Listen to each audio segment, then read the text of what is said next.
El tema de esta mañana es para hacernos pensar bastante, porque muchos son los llamados, pero pocos los escogidos. Quiere decir, todos comienzan la carrera cristiana, pocos llegan al final. El propio Pablo temía. Pablo decía, no ser que después de haber predicado para tantos, yo mismo me pierda. Comenzar es fácil, ya terminar depende de la persistencia, de la perseverancia, de la permanencia en Cristo. Y el mensaje de esta mañana tiene que ver con eso. Filipenses capítulo 3, versículo 4, dice así: así que, hermanos míos, el versículo 1, capítulo 4, versículo 1, Filipenses capítulo 4, versículo 1. Así que, hermanos míos, amados y deseosos, gozo y corona mía, estad firmes en el Señor, amados. A mí me impresiona la manera cariñosa como Pablo se dirige al pueblo de Dios: amados, deseados. En un solo versículo menciona 2 veces la palabra amados, amados míos. Pablo era un hombre que vivía en función de su misión. Un hombre que vivía en función de la misión porque el vivir para él era Cristo. Cristo, Cristo, Cristo. Es que Pablo, al inicio de su vida, era un pobre cazador de cristianos, ¿no? Perseguidor de cristianos. Y ustedes saben que un día, una noche, camino de Damasco, se encontró con Jesucristo. Él toda su vida pensaba que perseguía herejes. Y esa noche él preguntó: Señor, ¿quién eres tú? Porque escuchó la voz de Jesús que le dijo: Saulo, Saulo, ¿por qué me persigues? ¿Quién eres tú, Señor? Yo soy Jesús, a quien tú persigues. Pobre Pablo.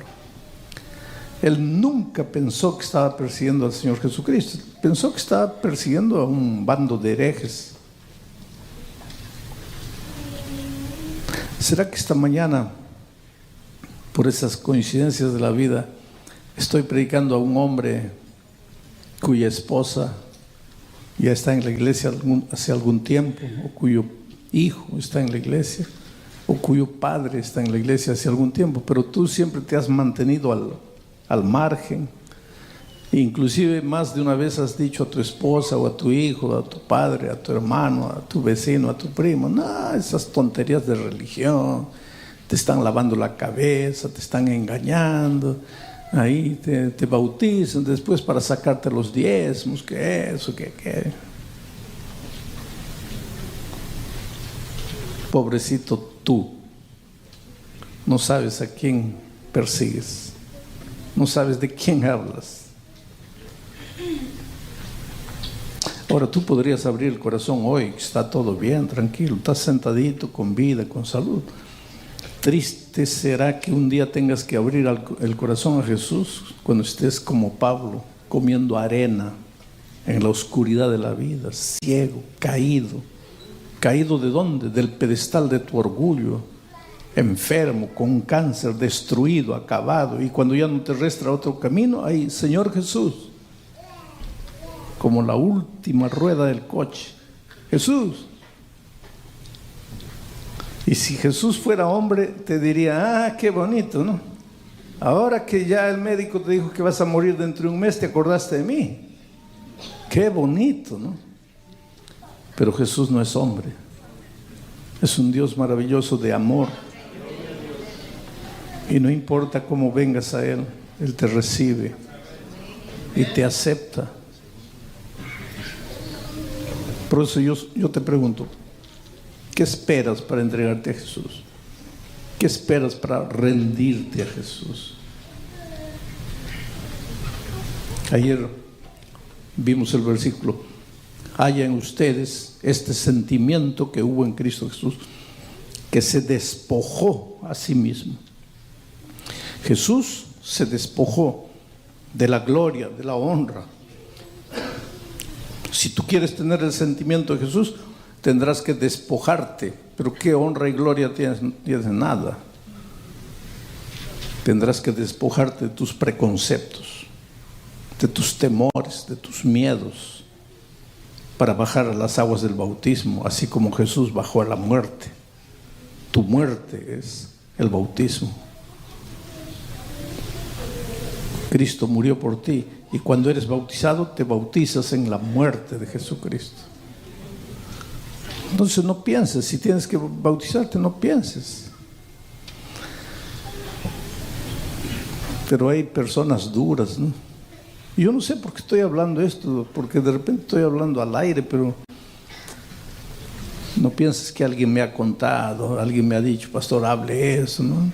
Yo no acepto esas cosas. Yo abro la palabra de Dios y hablo lo que Dios dejó escrito, no lo que alguien me dice, hable. Pero alguna cosa me dice que aquí estoy predicando a algún esposo, a alguna esposa que persigue de alguna manera o que está ahí. No, ya el esposo se bautizó, o la esposa se bautizó, o el hijo se bautizó y tú atrás, no. Voy a ver, ¿qué estás esperando? ¿Qué esperas?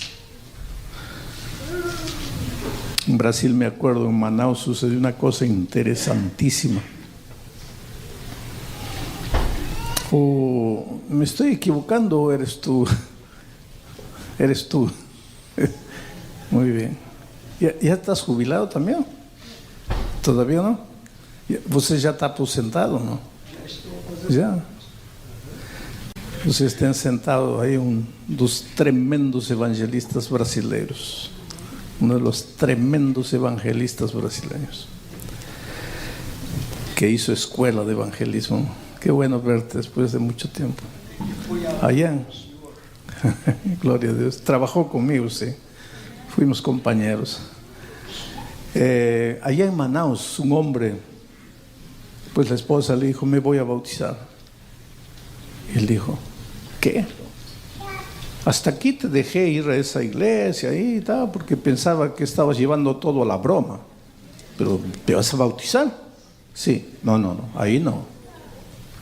No, pero yo quiero bautizar. No te puedes bautizar. Aquí el jefe soy yo. Aquí quien manda soy yo. Macho brasileño, ¿no? Igualito a los machos mexicanos y a los machos guatemaltecos y a los machos en general, que creen que mandan, ¿no? Aquí mando yo, no te vas a bautizar. No, pero mira, he estudiado la palabra de Dios. No vas a bautizar. Y él le dijo, mira, yo me voy a bautizar porque en la palabra de Dios dice que aunque sea tengo que dejar padre, madre por causa de Cristo, me voy a bautizar. No te vas a bautizar. Sí me voy a bautizar. Y él dijo, mira, si te vas a bautizar, mejor ya prepara tus maletas, sal con tus maletas, vete. No, yo voy a bautizarme y voy a volver. No vas a volver. Pero ella agarró su ropa, fue a bautizarse. Y en la tarde, pues volvió, pero temerosa en su corazón. ¿Y ahora qué me va a decir? Y cuando abre la puerta, entra a la sala, hay 2 maletas. Y el esposo parado en la sala dice, ya no necesitas ni subir al cuarto porque ahí está toda tu ropa. Espero que no falte nada. Estás fuera de la casa. Y la esposa se quedó sin saber qué decir, porque muchas veces cuando tu amigo, tu compañero de trabajo, tu colega, tu jefe, tu patrón se ríe de tus convicciones, tú no sabes qué decir, ¿no? Te quedas como mudo, no sabes qué decir. Cuando te dicen, eres un tonto, ¿qué estás guardando el sábado? Pídele permiso a tu pastor para que puedas trabajar este sábado. Que esa gente no entiende, pues. Piensan que guardar el sábado es un capricho de una iglesia. Piensan que el pastor puede dar permiso para que trabajes en sábado. Ellos no entienden la palabra de Dios, porque para entender la palabra de Dios hay que tener mente espiritual. Pero una mente carnal no puede entrar en entender las verdades divinas. Entonces tú te quedas sin saber qué hacer, mudo, sin saber qué palabra decir. Pero hay una promesa en la Biblia, que si tú vives una experiencia de comunión con Cristo, en el momento el Espíritu va a colocar la palabra en tu boca, la palabra oportuna que tienes que decir. Y la pobrecita hermana pues clamó a Dios: Señor, has prometido colocar la palabra, ¿qué hago? ¿Qué digo? Ahí está mi maleta, me está botando. Pero de repente sintió la paz en su corazón y le dijo: mira, yo me voy, pero antes quiero decirte una cosa, con todo cariño. Cuando yo no conocía a Jesucristo, ¿te acuerdas? Íbamos los sábados en la noche a bailar y tú te ponías a tomar y te quedabas borracho ahí toda la noche. Y yo bailando con otros hombres, me agarraban, los besaba y tú borracho durmiendo. Llegabas a la casa, me gritabas y ¿qué hacía yo? Agarraba la olla, te tiraba, pa. ¿Tú te acuerdas la vida que yo vivía? Ahora, desde que conocí a Cristo, mi vida cambió. Soy una esposa correcta, una madre buena para mis hijos. Mira la casa, a pesar de que yo trabajo, mira todo en orden. Y tú por eso me estás botando de la casa. Ah, no, Señor. En el nombre de Jesucristo, quien va a agarrar sus maletas y está fuera de esta casa eres tú. Esta hermana dice amén con ganas, ¿no? Pero eso lo sacudió al hombre, ¿sabes? Lo sacudió. Hoy día ese hombre es anciano de iglesia, está bautizado. Entonces no temas de testificar de tu amor por Cristo, que ya has sido bautizada. Ahora, todo esto es introducción, eso no es el mensaje extraído del texto. Porque el texto habla de estar firme hasta el día en que Cristo venga. Porque comenzar es fácil, bautizarse es fácil, nacer es fácil. Dice que si todos los niños que nacieran físicamente en el mundo, ninguno muriera, todos vivieran, ya no habría lugar en el planeta Tierra para todos los seres humanos. Hace rato que ya nos estaríamos comiendo unos a los otros porque ya no habría nada que comer. Ahora, no voy a decir gracias a Dios los niños mueren, porque ¿cómo vamos a agradecer a Dios por eso? Pero ¿qué pasa? Las injusticias de esta vida han hecho que millones y millones de niños no lleguen a los 5 primeros años de edad porque mueren por desnutrición, por enfermedades. Hay lugares en el mundo que tú no tienes idea de lo que, querido, tú no sabes lo que es tener hambre. Por favor, antes de decir, Señor, estoy pasando por necesidad, tú no sabes lo que es pasar hambre. Estuve en un país que por respeto no voy a dar el nombre. Fui a predicar a un desierto, literalmente a un desierto, en un jeep destartalado, cayéndose a los pedazos y orando a Dios, Señor, que no se malogre este jeep en el camino, porque si no, ¿qué va a ser de nuestra vida en pleno desierto? Y llevaba un paquetito de galleta de soda. Mi padre, un hombre sabio, decía: hijo, cuando vas a un lugar que no conoces, lleva algo para comer, porque no sabes qué puedes necesitar. Y si no necesitas, está bien, pero de repente necesitas. Y yo llegué a un lugar, ¿sabes?, para predicar. Hermanos que habían caminado 5, 6, 7 horas por el desierto. Los pies nunca habían usado zapato. Los pies ya no tenían piel, era cuero rajado. Y ni siquiera sangraban. Hombres delgados, ¿sabes?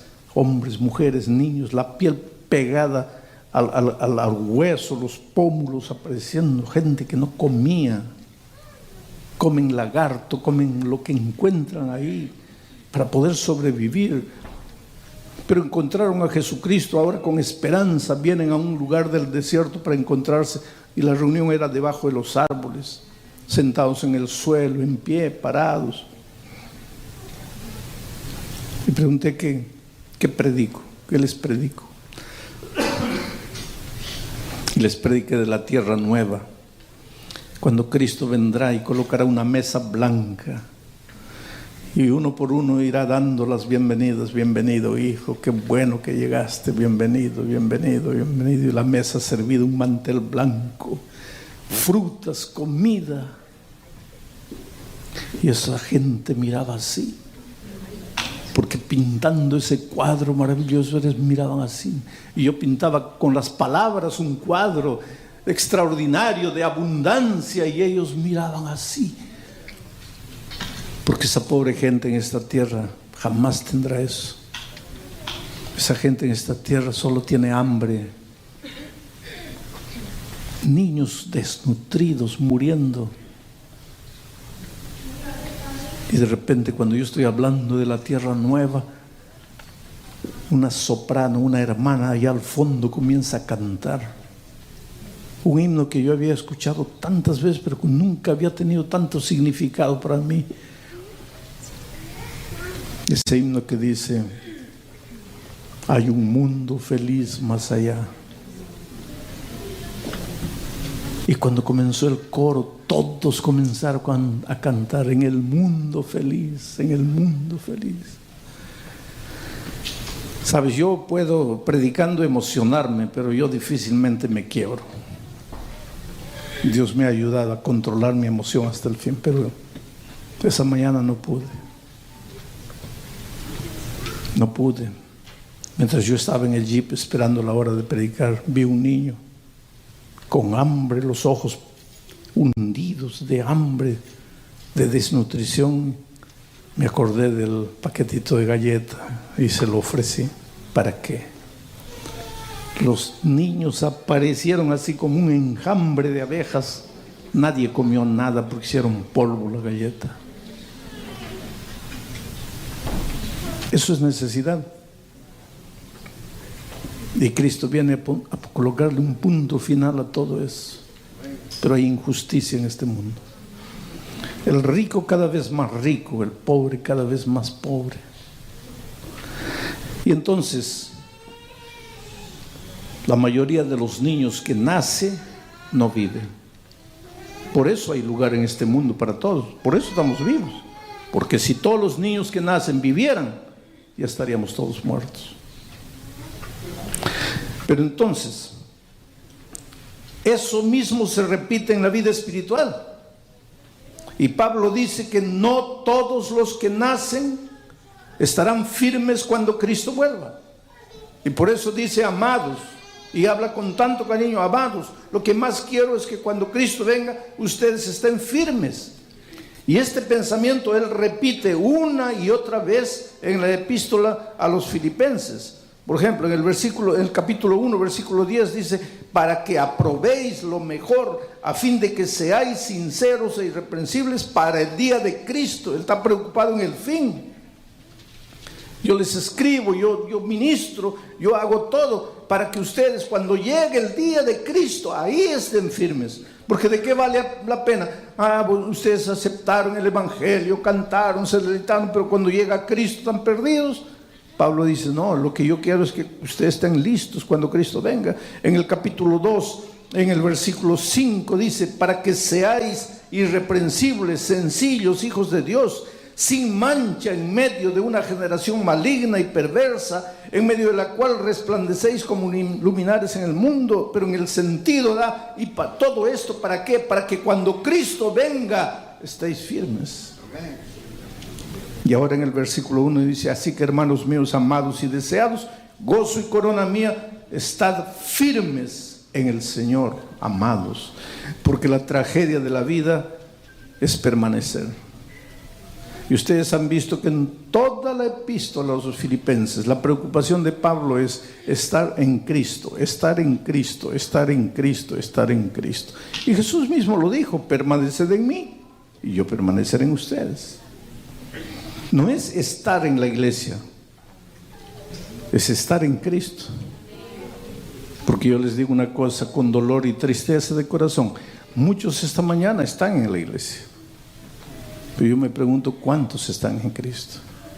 Ese es el asunto. La iglesia no salva, pero eso no quiere decir que la iglesia no vale. La iglesia tiene un lugar en la vida del cristiano. Cuando Jesús encontró al paralítico el estanque de Betesda, lo curó y después Jesús desapareció. Ya no había dónde estaba Jesús. Pero el texto bíblico sigue diciendo que entonces Jesús, el paralítico curado, fue al templo para adorar a Dios y ahí se encontró con Jesús y ahí tuvo la alegría de agradecerle a Jesús. Quiere decir, el templo no te salva, pero no digas que has sido salvado por Cristo si no estás en el templo. La iglesia no te salva, pero no digas que Cristo te ha salvado si no estás en la iglesia. Pero ¿saben cuál es la tragedia de nuestros días? Que para muchos la iglesia se ha vuelto un club religioso. A donde yo voy, escucho un sermón, vuelvo para la casa. No soy parte del cuerpo de Cristo. No vivo la vida en Cristo. Ahí yo me pregunto, y como Pablo digo, duele mi corazón, porque yo no quisiera que ustedes salgan esta mañana sintiéndose condenados, perdidos, acabados. Porque cuando yo los veo, queridos, yo veo en el brillo de todos el deseo de querer estar firme cuando Cristo venga. Pero para eso tienes que despertar. Tienes que hacer de tu vida una vida real en Cristo. Entonces, ¿cómo se está firme en Cristo? Porque nosotros los cristianos tenemos muchas expresiones maravillosas. Por ejemplo, cristianismo es andar de la mano con Jesús. Qué bonito, ¿no? Cristianismo es andar de la mano con Jesús. Ahora dime, ¿y en la realidad qué significa eso? ¿Vas a agarrar a Jesús de la mano para andar con Él? No, entonces, ¿qué quiere decir andar de la mano con Jesús? Ya vimos durante la semana que ser perfecto es caminar con Dios. ¿Y cómo se camina con Dios? A ver, ¿cómo se camina con Dios? Cristianismo es cultivar compañerismo con Jesús. ¿Y cómo se cultiva compañerismo con Jesús? Es vivir en comunión diaria con Jesús. ¿Y cómo se vive en comunión diaria con Jesús? Jesús dice, permaneced en mí y yo en vosotros. ¿Cómo se permanece en Cristo? A ver, ¿cómo se permanece en Cristo? Él ilustra, dice, así como el ramo no puede producir frutos si no está ligado, conectado a la vid. Entonces ustedes tienen que conectarse a mí. ¿Cómo? A ver, ¿cómo nos conectamos a Él? Entonces te digo una cosa, nosotros tenemos muchas palabras, frases bonitas, pero ¿qué quiere decir eso? Ahí el hermano levanta la Biblia. Sí, eso es una parte. Son 3 instrumentos de conexión con Cristo. Pero esos 3 instrumentos solo valen si están juntos los 3. Porque uno solo no vale, 2 solo no vale. Porque tú puedes decir así, bueno, yo hago 2, me falta 1, ya gané, 2-1, ya gané. No, en fútbol funciona eso, pero en la vida cristiana 2-1 igual a 0. Para que funcionen, los 3 tienen que funcionar. ¿Y cuáles son esas 3 herramientas de conexión con Cristo, de comunión con Cristo, de compañerismo con Cristo, de andar de la mano con Jesús? Primero, la oración. Tienes que ser un hombre y mujer de oración. Pero aquí nos metemos en problemas, porque aparece gente por ahí diciendo, solo se puede orar de rodillas. Y a veces hacen tanto problema. Y a veces parten la iglesia, hacen sufrir a la iglesia, porque solo se puede orar de rodillas. Yo ya les he dicho, queridos, nuestra fe tiene que ser una fe inteligente. No puede ser una fe irracional, fanática. Tiene que ser una fe inteligente, una fe con sabiduría.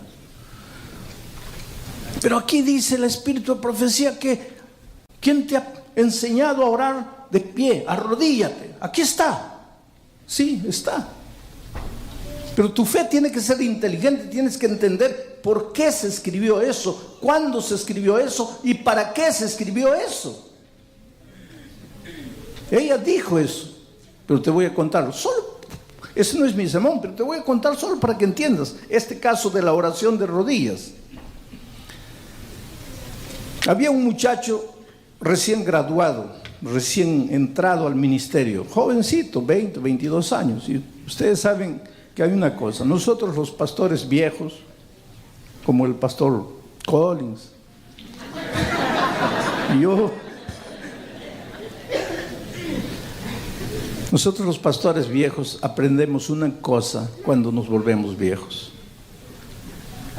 Y una cosa triste que duele, y es que no sabemos nada. Pero eso solo descubrimos cuando envejecemos.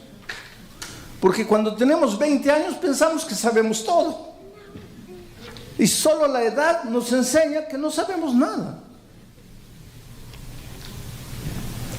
Entonces había un muchacho en los tiempos de Elena de White, así, 22, 23 años. Y ustedes saben que siempre nosotros en el culto divino, que es parte de nuestra liturgia, de nuestra costumbre, en la oración pastoral, la primera oración del culto divino, siempre la hacemos todos arrodillados.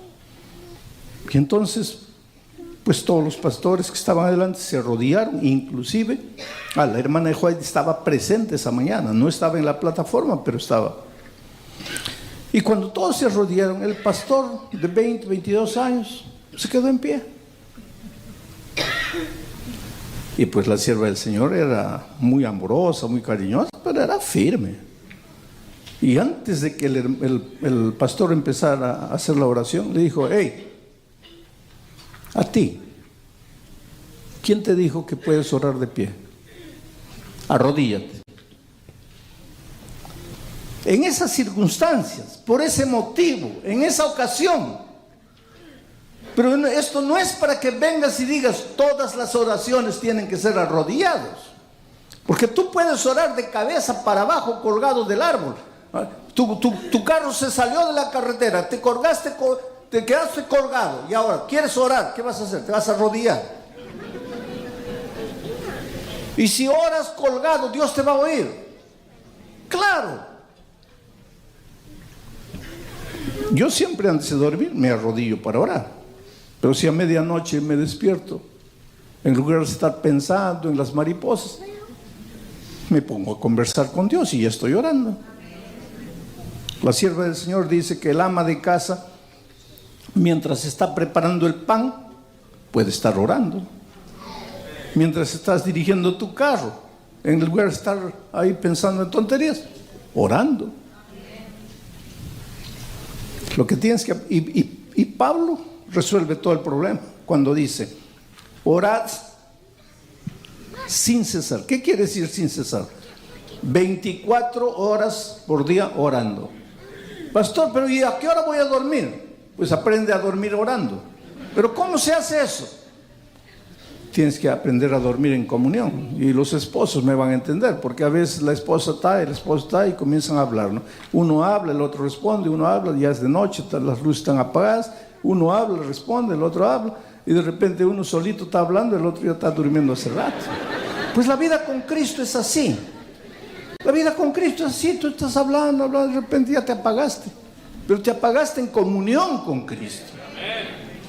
El día que tú llegues a aprender a vivir ese tipo de experiencia con Cristo, estás conectado a Cristo. Pero no es solo la oración, es el estudio diario de la palabra de Dios también. Todos los días. Y ya te he dicho, no esa lectura corriendo, sino una lectura digiriendo, masticando, saboreando cada palabra. Porque tú puedes ver, yo estuve aquí predicándoles una semana de Filipenses. Y podría quedarme aquí un mes entero hablando solo de Filipenses. Pero ¿cómo lo hace, pastor? Pues es que no leo corriendo. Paro, pienso, medito, consulto, pregunto, investigo, veo los comentarios bíblicos, ideas de otros y voy especialmente pidiéndole a Dios, Señor, ¿qué estás queriendo decir aquí? Oración, Biblia. Y tercer instrumento, que este es el que casi nadie hace. Tienes que ir, buscar a una persona y traerla para Jesús. Si no haces eso, no estás en comunión con Cristo. No estás en comunión con Cristo. Tienes que ir, buscar a una persona y traerla para Jesús. Después ir, buscar a otra persona y traerla para Jesús. Y eso es parte de tu experiencia cristiana. Ahora te digo una cosa, si tú limitaras toda tu vida cristiana solo a esas tres cosas, solo las tres cosas, orar en todo tiempo, estudiar siempre la palabra de Dios y traer personas para Cristo, si tú limitaras tu vida a eso, cuando Cristo venga, estarás firme. Pero nosotros complicamos nuestra vida tanto, ¿no? Porque pensamos que el cristianismo es no tocar batería, no usar anillo, no usar arete, no hacer esto, no cantar. Yo no estoy diciendo hagan. Yo estoy diciendo que la vida cristiana no es eso. Eso es un resultado final de la vida cristiana. Pero eso no es la vida cristiana. Entonces hay alguien porque no puedo comer, no puedo beber, no puedo ir, no puedo mirar, no puedo ir.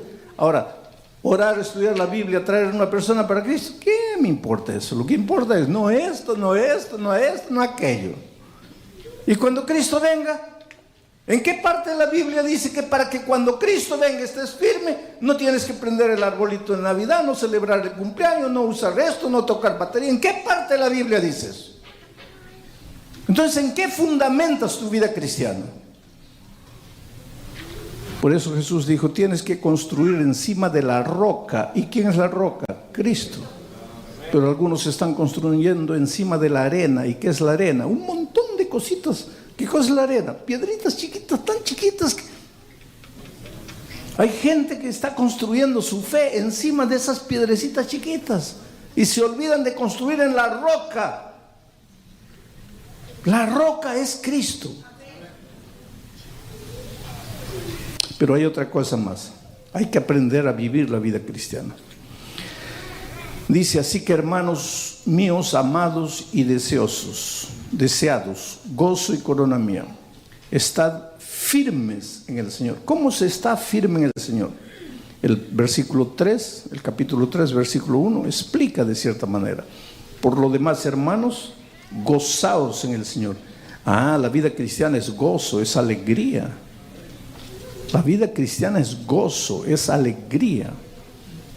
Tú vas a ver, el pueblo de Israel era un pueblo tan alegre, que hasta bailaban, hasta danzaban de alegría. En la parábola del hijo pródigo, cuando el hijo regresa, el padre hace una fiesta, música, alegría, mi hijo ha vuelto, alegría. La vida es gozo, alegría. Algunos viven la vida tan triste y van una vida que no puedo comer esto, que no puedo hacer aquello, y después van donde sus vecinos, todos pálidos, ay, con esa cara, no, que esto, para hablarles del evangelio. El vecino los mira, pues, para ser así como tú, no, sal fuera de aquí, no quiero nada contigo, ¿qué evangelio? Ya la vida es triste, ahora me vas a meter ahí a esa iglesia donde nadie puede hacer nada. Pues la vida es dinámica, la vida es feliz. Elena White dice que el almuerzo del sábado debe ser el almuerzo, ¿qué? Más rico de la semana. El almuerzo más delicioso de la semana. No debe ser mucho, para que no te duermas enseguida, pero el más sabroso. ¿Por qué? Porque el sábado es día de alegría, día de júbilo. Yo tenía 9 hermanos y mi madre entendió eso. Cuando yo era niño, el sábado era el único día que había postre. Durante la semana no había postre, solo el sábado. Y el postre era gelatina. Pobrecita mi madre. Y para nosotros los niños la gelatina era lo más rico. Y cuando desde el domingo ya estábamos esperando el sábado, a ver, falta 6 días, falta 5 días, falta 4 días, falta por la gelatina. Pero la verdad es que de niños el sábado comenzó a ser una alegría. Porque la vida es alegría. Por eso Pablo dice, por lo demás, hermanos, gozaos en el Señor. A mí no me es molesto el escribiros las mismas cosas, y para vosotros es seguro. Interesante, Pablo dice así: a mí no me molesta escribirles siempre las mismas cosas, y eso para ustedes es seguridad. Yo aprendí eso con el tiempo, porque cuando era... ¿Sabe por qué yo predico sin papel? Porque cuando yo era jovencito, recién graduado, hacía mis bosquejos. Pero decía así, yo pensaba para mí, si yo predico el mismo sermón 2 veces, los hermanos van a pensar que yo no estudio, que yo soy ocioso. Entonces yo no puedo predicar 2 sermones, el mismo sermón 2 veces. Entonces, para no sentirme tentado, agarraba mi bosquejo y lo echaba a la basura. Entonces iba y predicaba sin bosquejo. Pero la vida me enseñó algo. Tú no tienes que estar inventando cada día. A ver, ¿qué invento? ¿Qué invento? No. Predica como Pablo. A mí no me molesta predicarles siempre las mismas cosas. Y para ustedes eso es seguridad. El problema es que, mira, piensa en las películas, en las novelas. Siempre la misma cosa. Pero cuando vienes a la iglesia y el pastor comienza a predicar un sermón que ya de alguna manera lo has escuchado, ya comienza a dormir. Ya escuché. Pero en la novela no te duermes, en la película no te duermes. Siempre el bueno mata al malo y la misma historia, pero siempre estás ahí. Es que el diablo conoce y hace funcionar aquí en la cabeza. Cuando se trata de cosas espirituales y estás repitiendo la misma cosa, te cierra la llave. Pero cuando el diablo te está presentando las mismas cosas, ahí él te abre la llave. No tengas miedo de leer la misma Biblia, lee el mismo versículo, lee. Y hay otra cosa, coloca eso en tu cabeza, porque el versículo 8 del capítulo 4 dice lo siguiente: por lo demás, hermanos míos, pensad todo lo que es verdadero, todo lo que es honesto, todo lo justo, todo lo puro, todo lo amable, todo lo que es de buen nombre, si hay virtud alguna, si algo digno de alabanza, en esto pensad. Ese es uno de los secretos de la vida cristiana victoriosa. Coloca pensamientos positivos en tu cabeza. Y ahora viene, no voy a hacer propaganda, no estoy haciendo propaganda, pero voy a hablar de los discos de Sampaguita, que pueden ser de cualquiera, no importa quién cante. Pero tú te vas al trabajo, sales de mañana.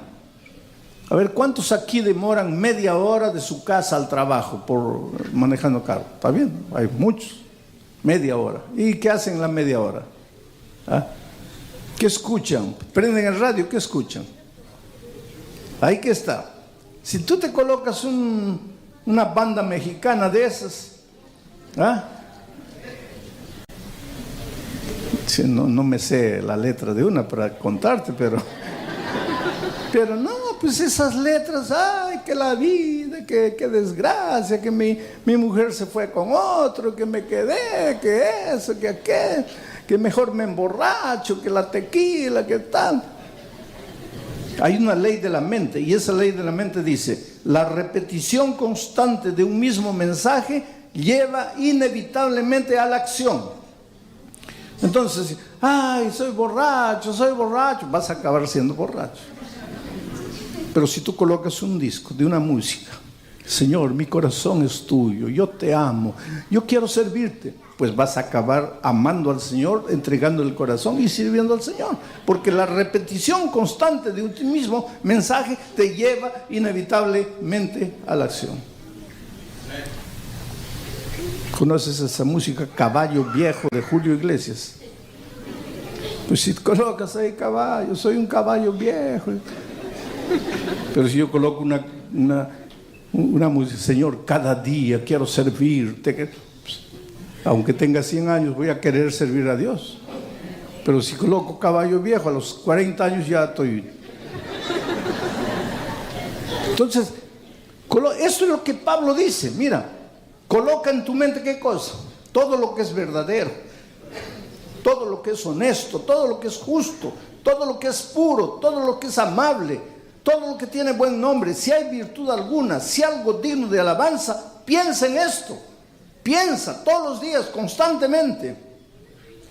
No alimentes tu mente con basura, alimenta tu mente con mensajes positivos, con cosas que te edifican, que te hacen crecer. Entonces, cuando Cristo venga, vas a estar firme. Amén.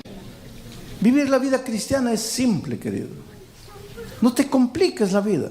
El problema es que si tú llenas tu vida, tu cabeza de sexo, de pornografía, de violencia, de deshonestidad, de injusticia, ahí cuando viene la tentación, porque todo esto te va a llevar a querer practicar eso, cuando viene la tentación, ¿qué vas a hacer? Vas a luchar contra tus fuerzas, vas a perder. Lo que tienes que hacer es colocar mensajes positivos. Perdonados.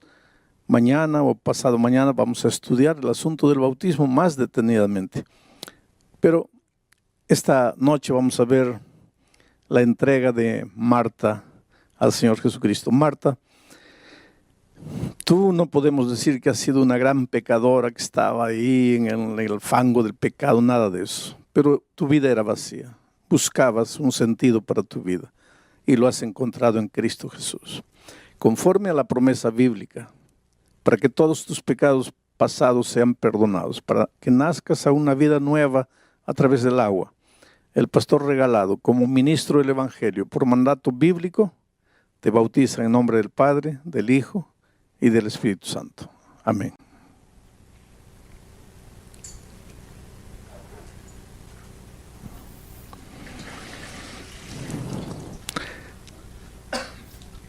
A mí me gusta decir, miren los ojos.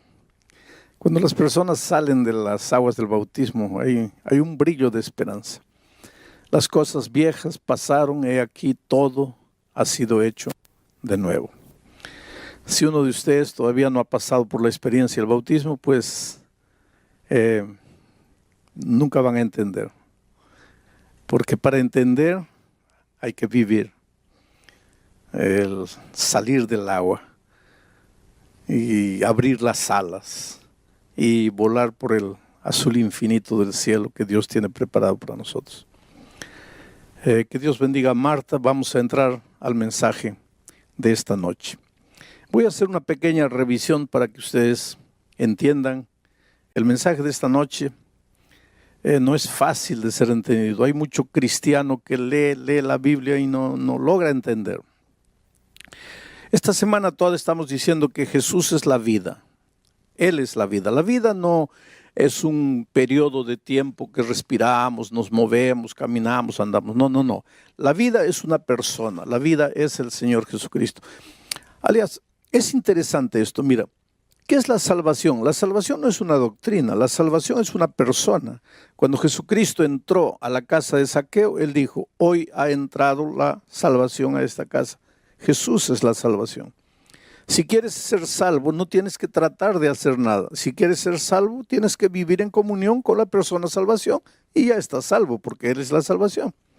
Si quieres disfrutar de vida plena y si Jesús es la vida, pues no te separes de Jesús y vivirás la vida con sentido, la vida exuberante, la vida plena.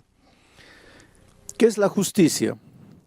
Jesucristo o el profeta Jeremías, hablando de la venida del Mesías, dijo que en los días del Mesías Judá sería salvo, Israel estaría seguro, y este será el nombre por el cual lo llamarán Señor, justicia nuestra. Jesús es la justicia. ¿Quieres ser un hombre justo? Pues ve a Jesús, vive una vida de compañerismo con Jesucristo. ¿Qué es la verdad? Se filosofa tanto en la verdad. La verdad es relativa, la verdad es absoluta, que cada uno tiene su verdad. Ahora viene Jesucristo y dice, yo soy la verdad. ¿Quieres encontrar la verdad? Porque te digo una cosa, la verdad es cristalina, la verdad es limpia, pero la verdad es sana. La mentira engaña. Andar en la mentira es andar en la penumbra. Te tropiezas, te caes, sufres. Entrar a la verdad no es fácil, porque la verdad no te dice lo que tienes, lo que te gusta escuchar, lo que quieres oír. La verdad te dice la verdad. La verdad es como un espejo, no te esconde la realidad. Yo quisiera tener cabello, pero cuando voy al espejo, el espejo me dice la verdad. La verdad. Hay mucha gente que no se quiere confrontar con la palabra de Dios porque tiene miedo de la verdad. Y sin embargo, ¿de qué vale que yo me ponga peluca, que ande disfrazando, que parezco que tengo cabello? La realidad es mía. Tengo que aprender a ser feliz con mi realidad. Bueno, ¿qué es la verdad? La verdad es Cristo. Yo soy la verdad, dijo él. ¿Quieres andar en la verdad? Pues anda con Cristo. Él dijo, yo soy el camino. Hay gente que me dice, pastor, yo no sé cómo salvar mi matrimonio. Pastor, yo no sé cómo educar a mis hijos. Pastor, yo no sé cómo pagar mis deudas. ¿No sabes cómo? Entonces necesitas encontrar el camino. Porque si no sabes cómo, estás perdido. Y si estás perdido, no has encontrado el camino. Y Jesús es el camino. Ve a Jesús, vive con Él, no te separes de Él. Tú te das cuenta que la vida cristiana toda es comunión con Cristo. Es por eso que el centro de la experiencia cristiana es Jesucristo. No es tu ropa, no es la música, no es la comida, no es el cabello, no es el sábado, no es el diezmo. Todo eso tiene su importancia y tiene su lugar en la vida cristiana, pero el centro del cristianismo es Cristo. Por eso el cristianismo se llama cristianismo. El centro de la vida del cristiano no es la iglesia, porque si fuera la iglesia, el cristianismo tendría que cambiar de nombre, tendría que llamarse iglesismo. Pero se llama cristianismo, porque Jesús es el centro de la vida cristiana. ¿Y entonces por qué vamos a la iglesia? Porque Jesús dice que Él es la cabeza y la iglesia es su cuerpo. Y si yo quiero estar con Cristo, tengo que estar en su iglesia, porque simboliza el cuerpo de Cristo. Y si yo amo a Jesús, amo la cabeza y amo el cuerpo. No puedo separar ambas cosas. Bueno, vamos a entrar al tema de esta noche. Aquí está Jesús, Él es la vida. Si Jesús es la vida y yo me separo, entro al territorio de la muerte. No es una muerte instantánea, ya lo dije, es una muerte lenta, paulatina. Ojalá que fuera instantánea, porque si fuera una muerte instantánea, pues me separo de Jesús y muero.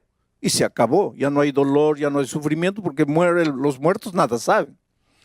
El asunto es que esta muerte no es instantánea, es un morir muriendo, en gerundio. Desde el momento que me separo de Jesús, empiezo a morir. Muere mi familia, mi vida financiera, mi vida profesional, mi vida personal, mueren mis valores, mis virtudes. Y finalmente mueren las ganas de vivir y no quiero vivir más. Ahora un día me encuentro aquí desesperado, todo anda mal en mi vida, tengo ganas de matarme. Y yo pregunto, ¿hay solución? Claro que hay solución. ¿Y cuál sería la solución lógica? Pues volver al Señor Jesucristo. Solo que ahí, cuando estoy volviendo al Señor Jesucristo, aparece el enemigo y dice, no. La palabra de Dios, porque el diablo usa la palabra de Dios cuando le conviene. Ojalá que usara la palabra de Dios completa, no, él agarra lo que le conviene. Entonces dice, la palabra de Dios dice, la paga del pecado es la muerte. Y este pecó, por lo tanto tiene que morir. Tiene que morir. Entonces aparece la figura maravillosa de Jesucristo y dice, no, él merece morir porque él se fue, voluntariamente se fue, entró al territorio de la muerte, merece morir, pero yo voy a morir en su lugar. Y él ya no necesita morir, porque él va a transferir todos sus pecados para mí y yo voy a ir a la cruz del Calvario llevando los pecados de él. Él está libre, ya sin pecado, porque ya pasó todos los pecados para mí y yo voy a morir en la cruz del Calvario. Solo que este concepto teórico es difícil de entender por el ser humano. Por eso Dios le dio a Israel la orden, hágame un santuario. Y lo que sucede en ese santuario es la explicación práctica de cómo funciona la salvación. Y entonces anoche dijimos que en Israel, en el santuario de Israel, cuando un pecador reconocía que había pecado y reconocía que tenía que morir por causa de su pecado, agarraba un corderito inocente e iba al santuario, a la presencia del sacerdote, y colocaba el santuario en el altar, colocaba el corderito en el altar y levantaba el cuchillo. Pero antes de eso, antes de levantar el cuchillo, colocaba la mano en el corderito y transfería todos sus pecados para el corderito. Porque si hubo pecado, tiene que haber muerte. Él no quería morir, alguien tenía que morir. En nuestro caso, quien muere es Cristo. Pero para que los seres humanos entendieran de manera vívida eso, existía el sistema de sacrificios. El pecador transfería todos sus pecados para el corderito, que no había hecho nada, que no tenía culpa de nada, y después levantaba el cuchillo y el pobre animalito lo miraba ahí con sus ojitos y él tenía que clavarle el cuchillo y tenía que derramar la sangre y el pobre animalito se movía en los estertores de la muerte y el pecador entendía qué terrible es el pecado, qué terrible es alguien morir por causa del pecado. Pero en el plan de la salvación el pecador no necesita morir, puede transferir su pecado a otro. En Israel al Cordero.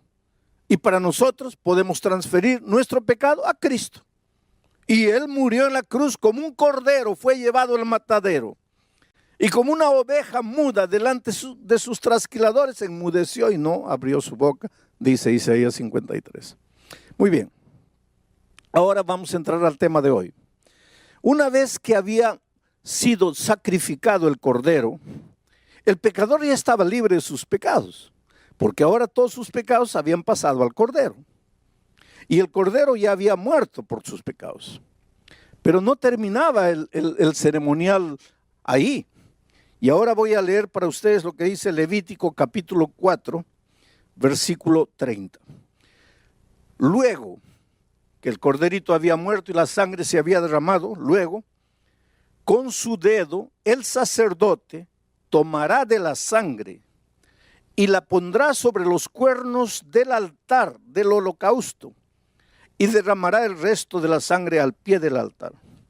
O sea, queridos, escuchen, una vez que el corderito había muerto, la sangre se había derramado, el sacerdote mojaba su dedo en la sangre del cordero y mojaba los cuernos del altar, la parte más alta del altar, y derramaba la sangre en el santuario. Y de esta manera, los pecados del pecador que habían sido transferidos para el cordero, ahora eran transferidos para el santuario. Y aquí viene lo difícil y lo que mucha gente no entiende. Pero ¿por qué tenía que ser esos pecados? Tenían que ser transferidos al santuario. Una vez por año, Dios le daba a Israel una orden. Y les voy a leer la orden que Dios le daba a Israel. Y esto se realizaba una única vez por año. Levítico capítulo 6, versículo 25. Dice así: habla a Aarón y a sus hijos y diles: esta es la ley del sacrificio expiatorio. En el lugar donde se degüella el holocausto será degollada la ofrenda por el pecado delante de Jehová. Es cosa santísima. El sacerdote que la ofreciere por el pecado la comerá en lugar... Antes quiero explicarles esto. Mira, una vez que el sacerdote mojaba su mano con la sangre y la colocaba en el cuerno del altar y derramaba la sangre, comía la carne del cordero. En una ocasión, 2 hijos de Aarón no comieron, quemaron el cordero. Y Moisés los agarró y les dio una reprimenda. Y les dijo, ¿por qué ustedes quemaron? No, porque pensamos que era mejor quemar. No es que pensaron. Es que aquí hay un significado. ¿Y cuál era el significado? ¿Por qué el sacerdote tenía que comer esa carne? Recuérdense que los pecados del pecador habían sido transferidos al corderito. Recuérdense que esa sangre, de cierta manera, estaba manchada del pecado del pecador. Esa carne también. Ahora los pecados eran transferidos para el santuario. Y el sacerdote también asumía de cierta manera los pecados del pueblo al comer de la carne. Ahora, todo esto va a tener sentido en los temas posteriores. Pero una vez por año, ya les estaba diciendo, una vez por año, miren lo que sucedía. Así purificará el santuario a causa de sus impurezas de los hijos de Israel, de sus rebeliones y de todos sus pecados. De la misma manera hará también el tabernáculo de reunión, en el cual reside entre ellos en medio de sus impurezas. Una vez por año tenían que purificar el santuario. ¿Qué día y cómo se hacía esto? En el versículo 29 dice, en el mes séptimo, a los 10 días del mes afligiréis vuestras almas y ninguna obra haréis, ni el natural ni el extranjero que mora entre vosotros, porque en ese día se hará expiación por vosotros y seréis limpios de todos vuestros pecados delante de Jehová. Muy bien, ahora voy a tratar de explicarles este asunto. Miren, cuando el pecador transfería sus pecados al cordero, él se iba libre. Ya no tenía pecado, porque su pecado había pasado para él. Ya no necesitaba morir él, porque el corderito moría en su lugar. Pero a través de la sangre del cordero, los pecados eran transferidos para el santuario. Los pecados no se evaporaban. No es porque él dijo, perdón, ya se hicieron humo. Los pecados estaban registrados, estaban manchados en el altar del santuario con la sangre del cordero. Y por eso Dios decía, y una vez por año tienen que purificar el santuario. Quiere decir, ¿qué significa purificar el santuario? Tienen que sacar el pecado del santuario y llevarlo a su verdadero origen. Entonces, en ese día, que era llamado el día de la expiación, el sacerdote se vestía una ropa bonita, especial, que solo se vestía ese día, realizaba el sacrificio del cordero y entonces entraba al lugar santísimo, a la misma presencia de Dios, confesando los pecados del pueblo. Mientras el sacerdote estaba haciendo eso en el santuario, el pueblo en el patio estaba orando, suplicando a Dios. Ese era un día de juicio. ¿Pero qué juicio? ¿Juicio de qué? Dios desde el cielo estaba viendo, ¿quién cree que este cordero de verdad murió por sus pecados? Porque una cosa es creer con la boca y otra cosa es creer con el ser entero. Por eso ese día era un día de investigación. Dios quería saber quién de entre el pueblo realmente creía que ese cordero había muerto en su lugar. Mientras eso, el sacerdote en el lugar santísimo estaba haciendo todo el ceremonial. Pero sucedía otra cosa. Ese día se traían 2 machos cabríos, cabra macho, 2 machos cabríos, se traían al santuario. Ahora miren, todo esto está escrito ahí, cuando ustedes tengan tiempo lean. Se escogía un macho cabrío para representar a Cristo. Era ese macho cabrío dedicado a Dios. El otro macho cabrío era dedicado a Azazel. Azazel era un símbolo de los demonios, del diablo, en realidad. El macho cabrío dedicado a Dios era sacrificado. Como todos los días, el animalito era sacrificado. Ese animalito simbolizaba al Cordero de Dios que un día iba a pecar el mundo, iba a limpiar el pecado del mundo. Ahora, después que se había hecho el ceremonial, miren esto interesante. El sacerdote transfería ahora él todos los pecados confesados de todo el año, de todos los israelitas, transfería esos pecados para el macho cabrío dedicado a Azazel y lo soltaba al desierto. Y el animal se iba por el desierto llevando simbólicamente todos los pecados y moría en el desierto, de hambre, de inanición, de sed, moría cargando todos los pecados de la humanidad. Y entonces mucha gente piensa y dice así, quiere decir que nosotros somos salvos por el diablo, porque ese macho cabrío simbolizaba al diablo. Quiere decir que nosotros somos salvos por el diablo, que el diablo se lleva finalmente nuestros pecados. No es así. Somos salvos por el sacrificio del Cordero de Dios que quita el pecado del mundo. Y entonces, ¿por qué el macho cabrío dedicado a Azazel se llevaba los pecados? Porque aunque los pecados ya fueron perdonados para el ser humano, hay un verdadero autor de todos los pecados. El que inventó el pecado, el padre de los pecadores, el que llevó a la humanidad toda a caer en el pecado, el que engañó a Adán y Eva, el que te engaña todos los días, el que quiere destruir tu vida, y ese es el diablo. Y finalmente, aunque Cristo nos salva por su gracia maravillosa, por el sacrificio del Cordero, el diablo tiene que asumir la responsabilidad final del origen del pecado. Y es por eso que ese macho cabrío era llevado y llevaba cargando simbólicamente los pecados confesados de todo el pueblo. No para hacer expiación por el pueblo, porque quien hacía expiación era el Cordero de Dios. Él llevaba porque finalmente era el responsable del origen de todos los pecados. Ahora yo sé que todo esto es un poco complicado, pero es lo que la Biblia dice y yo tengo que explicarlo de la mejor manera, de la manera más... Miren que yo estoy saliendo de las complicaciones para tratar de explicarles de la manera más simple. Pero lo que realmente me importa esta noche es que tú eres precioso a los ojos de Dios. Es que Dios te ama y te voy a contar una historia de la vida real para ver cómo es el amor redentor de Dios y para mostrar que si un día te pierdes,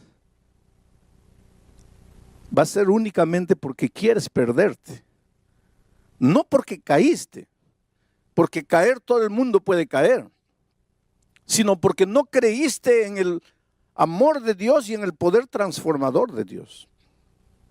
Antonio era un muchacho de 14 años.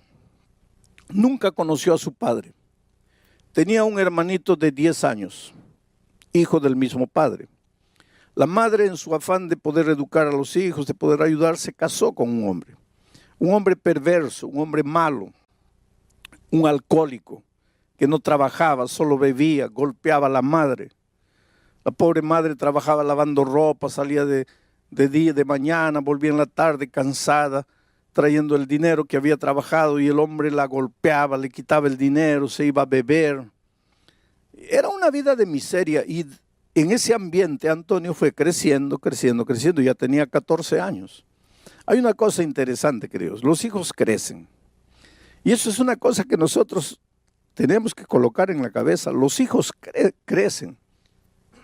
El otro día yo estaba viendo una pareja que había sido invitada a un matrimonio de estrellas de televisión y la pareja quería ir, habían sido invitados, pero tenían una pequeñita de 2 años y no tenían con quién dejar a la niña.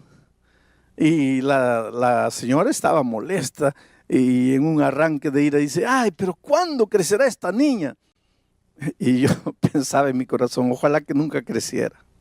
Ojalá que se quedara con 2 años para el resto de la vida. Porque ¿qué trabajo te da una niña de 2 años? Que hay que cambiarle los pañales, que hay que acostarla, que hay que darle la comida. Ese es trabajo. Espera que tengan 14 años para que tú veas lo que es trabajo. Esperan que tenga 15 años para que veas lo que es dolor, lo que es sufrimiento. Y ahí te vas a agarrar la cabeza y decir, ay, ¿por qué creció esta niña? ¿Por qué no se quedó con 2 años? Bueno, este muchachito creció, ya tenía 14 años. Desde pequeñito vio a su madre ser golpeada por aquel hombre que no era su padre. Vio a su madre ser abusada. Y fue creciendo con odio en su corazón hacia el padrastro. Y un día el hombre llegó, golpeó a la madre, le quitó el dinero, se fue a beber, volvió completamente ebrio, se acostó en el sofá, estaba durmiendo. Y este muchacho pensó así, lo voy a matar, lo voy a matar. Y fue y agarró un palo enorme, y vino, aprovechando que estaba durmiendo, y él pensó así, pero tengo que darle un golpe, porque si en el primer golpe no lo mato, él se levanta y me mata a mí. Y agarró con toda la fuerza y golpeó, pero pues le falló el tiro. El hombre, el borracho, se despertó y ahora él vino encima del muchacho.